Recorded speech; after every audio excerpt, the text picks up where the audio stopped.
Wow. Nigeria, a country with more than 220 million population, with the low quality transport system from Abuja to Kaduna, Kaduna to Abuja is called train. How I wish it is from Abuja up to Kano. Yes, up to Kano, where business activities is taking place. From Lagos down to Abuja, from Abuja to Kano. My hope is that the railway line will be renovated so that the cost of transportation will be less and the price of goods and services will be less. So thank you very much this afternoon. Moving from Kaduna to Abuja, after spending almost a week in Kano attending the wedding ceremony of the sons and daughters of oil maguls, Ali Mustafa, Ado Muhammad Amasko, and the daughter of Asman Air President, Alaji Abdul Manapi. So it was a fantastic week where the Vice President, Kashim Shatima, a Kanuri man, went to Kano, a Fulani dynasty. We were about to keep him there, but he was lucky. He was the number 2. So I allowed him to go back to Abuja, at least to serve the nation. So actually, looking back at the 1901, when British conquered the northern Nigeria, Kano at the last kingdom. So the railway was functioning, business activities was good at the rail stations. I always remember my professor Isa Alkali Abba, who taught us what northern and southern protectorates were amalgamated in phases, not only in 1914, up to 1960. The amalgamation continues. Railway amalgamation, institutions amalgamations. Even though northern Nigeria, particularly Sokoto Caliphate, was sold to indirect rule, where the British government were using the existing traditional system to govern the locals.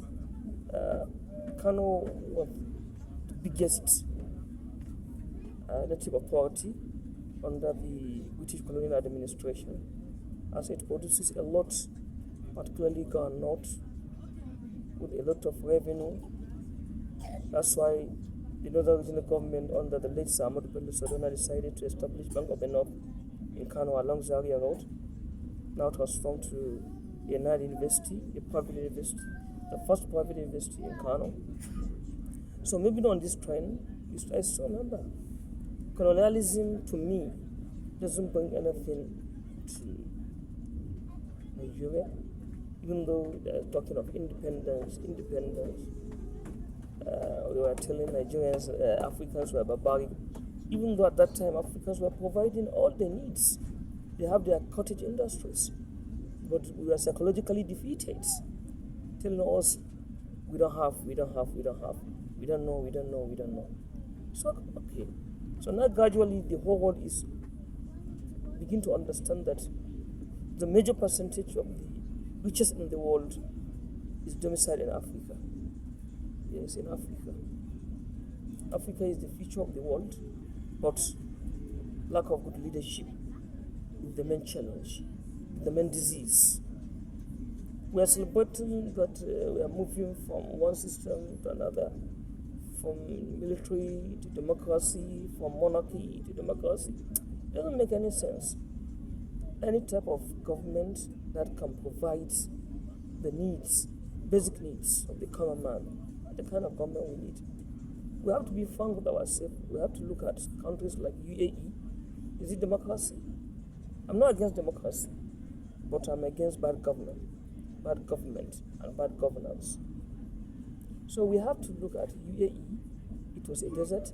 We have to look at Libya, the country that I used to visit frequently. Look at how Libya was developing under Gaddafi. Farm, it was a desert. Gaddafi transformed many desert lands into Arab lands. Even though the country is scattered by war, there's no standard leadership, but they still eat, they still have light. Governments provide many subsidy to farmers, and why we here in Nigeria, with all the resources we have, those in government are always complaining and they are always chopping money. Yes. Why? Is it a reminiscence of colonialism?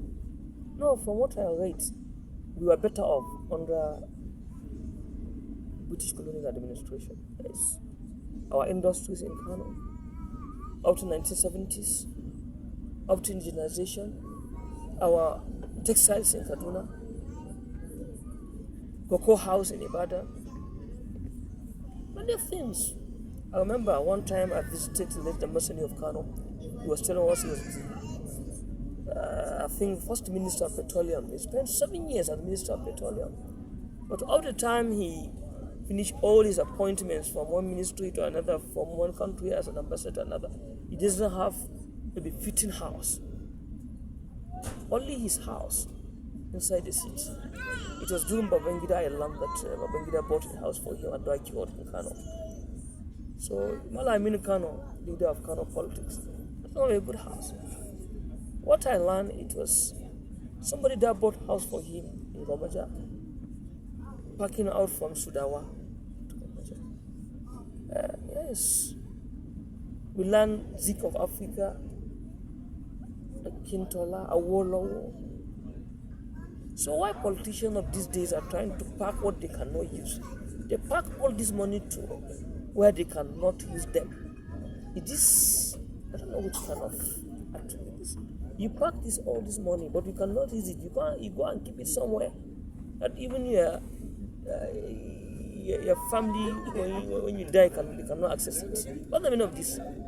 Is it the mentality of human being or mentality of other creature?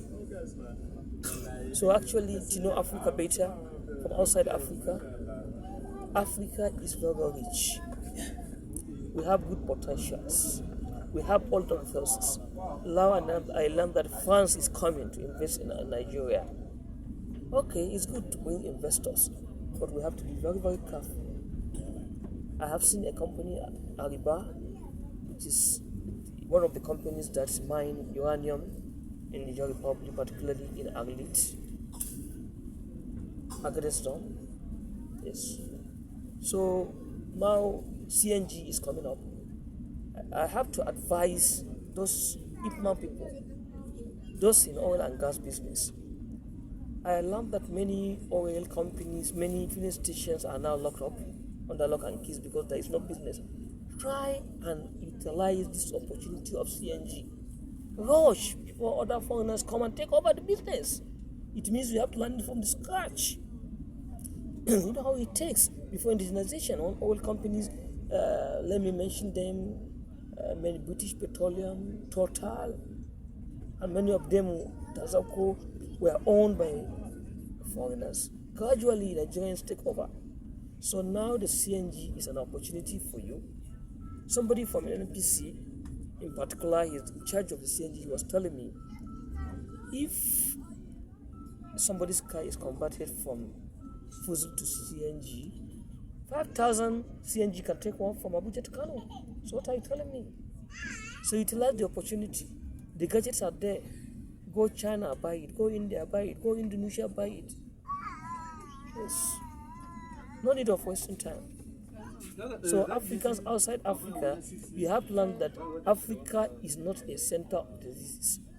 It's not a center of garbage. Africa is a space where you can farm. We have Arab lands. You ask their grandparents there in Europe. It was Africa that fed the whole Europe. Even the plantations in America, we read the history, where it was Africans that were providing the labor needed at that time.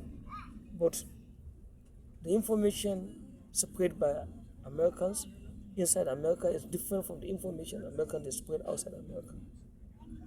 So thank God. Now Africans were imagining, we're coming up, but we have to work a lot, particularly Abuja boys and parents, because our next set of leaders, I'm afraid, it will be Yahoo boys. God forbid. So don't forget to like, share, and subscribe to TvAfrica.